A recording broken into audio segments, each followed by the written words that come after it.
You would have called me crazy a month ago for what I'm about to say, but right now, the Michigan Wolverines are the hottest team on the recruiting trail. You don't believe me? Just moments ago, they flipped a big-time top 150 player, Jordan Young, from his commitment to Clemson. And guess what?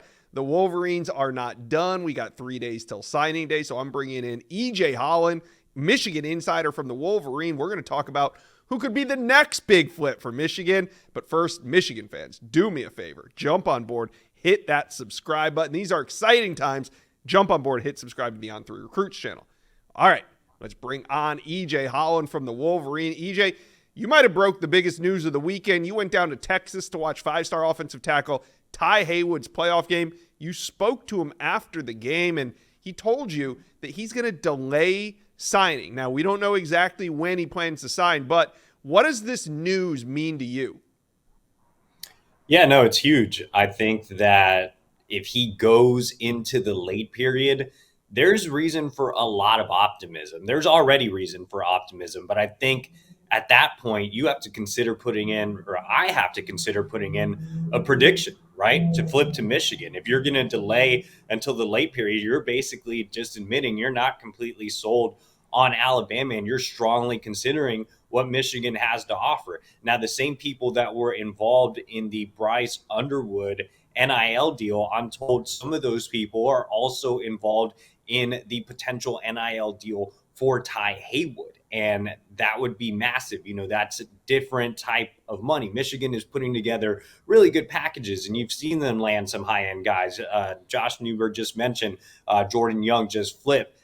You had Shamari Earls flip. You had Andrew Olish, a top 100 tight end commit. So they put together packages, but I think, the NIL deals for a guy like Underwood or a guy like Haywood are a little bit on a different level. And I think that's kind of really attracted Haywood and has really made him think about delaying. And as of yesterday, last night when I talked to him, he told me I'm delaying. So Alabama has 3 days to get him to not delay. But if he does take it into the late period, I think it might be Michigan's game to win, which is crazy because he's been solid to Alabama. He grew up an Alabama fan, but Michigan has that momentum right now, and they're what does JD Piquel say? They're recruiting like a program. That's what they're doing. They absolutely are. Yeah. JD's not here right now, but he'd be happy to hear that. Ty Haywood committed to Alabama since July, and much like commitments these days, you're solid until you aren't. And at this point, he's not. I mean, like you said, I think the writing's on the wall. If he does sign if Alabama can't get him to sign during the 3-day early signing period, I think the writing's on the wall for a massive flip. Now, want to get your read on linebacker Nathaniel Owusu-Boateng. I think he's probably the most important remaining uncommitted target out there for Michigan right now. And to me, it looks like a two-team battle. Colorado, Michigan, how do you see it?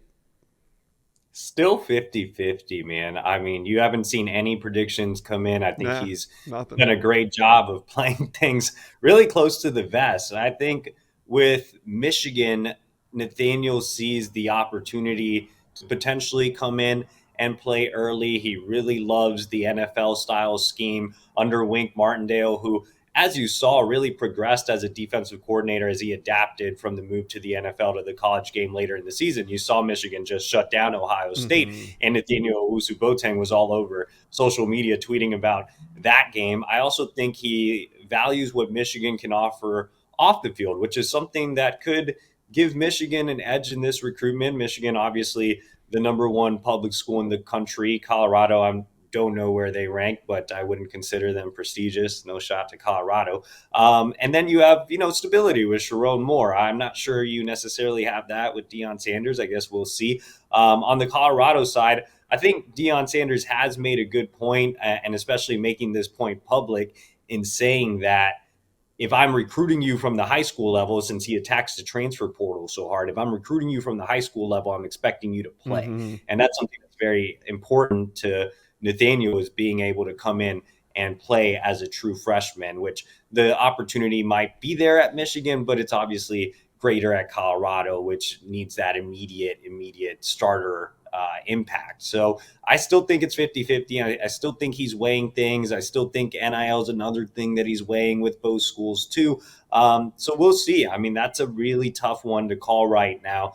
He is set to make his decision on December 4th at 2 p.m. So will be interesting to follow. Yeah, that could be the biggest commitment maybe of the day. I mean, we'll see how everything shakes out. But right now, I think Nathaniel Owusu-Boateng could be the big fireworks that go off on National Signing Day. More flips on the way. Travis Moten, defensive lineman, is trending in Michigan's direction. So what other names are you tracking that Michigan fans need to keep an eye on between now and early signing day? Definitely. So, yeah, Travis Moten is a 3-star defensive lineman we're keeping an eye on. I think Michigan has the lead there. They're still in play for another defensive lineman. Syracuse commit Quante Gillians is one to watch. I mean, Michigan's still shooting for the stars with Isaiah Gibson. They sent out an offer to the Georgia Edge commit. So, he could be one that's just maybe a wild card. You never know with the way Michigan's operating these days.